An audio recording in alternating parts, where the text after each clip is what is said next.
Hello friends, मेरा नाम सवी और मैं आप सभी का स्वागत करती हूँ मेरे इस यूट्यूब चैनल सवी इजी लर्निंग के ऊपर।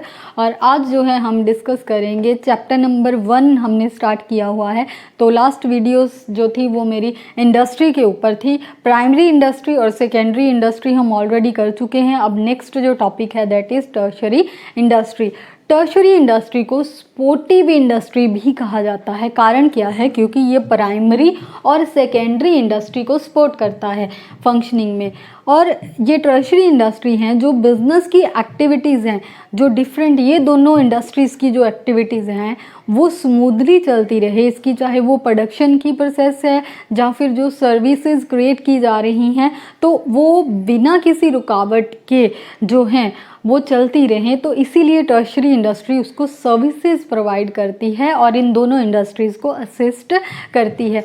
तो यहाँ टर्शरी इंडस्ट्री में कौन कौन सी सर्विसेज प्रोवाइड की जाती हैं तो आइए देखते हैं। पहला है ट्रांसपोर्ट।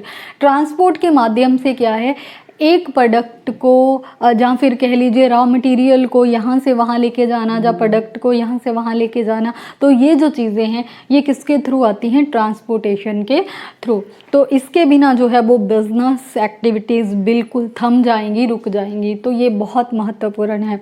नेक्स्ट है बैंकिंग।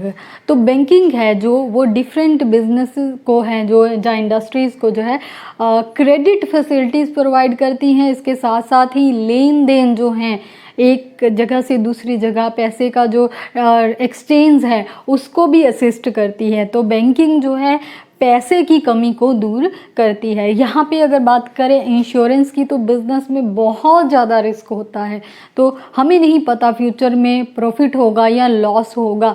तो एक बिजनेसमैन को हमेशा ये डर रहता है कि कहीं उसका जो बिज़नेस है अगर डूब गया, लॉसेस हो गए तो उसको बहुत ज़्यादा नुकसान हो सकता है। तो इस रिस्क से डर के वो अपने बिज़नेस को ज़्यादा बढ़ा नहीं पाएगा, उस एक्टिविटीज़ को एक दायरे में रखेगा। तो इंश्योरेंस जो है उसका जो रिस्क है अपने ऊपर जो ट्रांसफ़र कर लेता है। तो इंश्योरेंस में जो है रिस्क को ट्रांसफ़र किया जाता है ताकि बिजनेसमैन जो है वो विदाउट किसी डर के, विदाउट एनी फियर जो है अपने बिजनेस को कंटिन्यू कर सके। वैसे भी अगर कोई लॉसेस हो जाते हैं, है ना, देन उस फाइनेंशियल पोजीशन जो है एक बिज़नेस की काफ़ी डाउन आ जाती है। तो इंश्योरेंस का काम है उसको उसी पोजीशन तक पहुंचाना और इससे क्या है बिज़नेस की एक्टिविटीज़ जो हैं वो स्मूथली चलती रहेंगी। नेक्स्ट है वेयर हाउसिंग।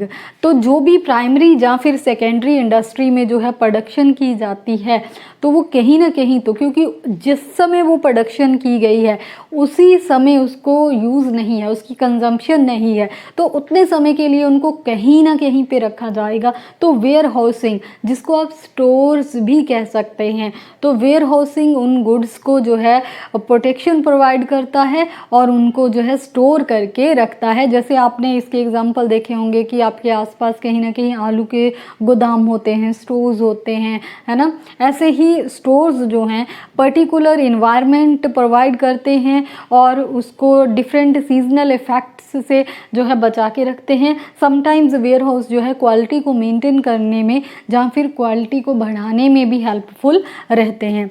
नेक्स्ट जो है एडवर्टाइजिंग। अभी इंडस्ट्रीज़ ने बहुत सारे प्रोडक्ट जो है वो बना के रख लिए, लेकिन जब तक इसकी नॉलेज, इसकी इंफॉर्मेशन जो है वो कंज्यूमर तक नहीं पहुंचेगी देन उनका कोई बेनिफिट नहीं है। क्योंकि कंज्यूमर को पता होगा कि ऐसा कोई प्रोडक्ट है या इसका कैसे यूज़ करना है।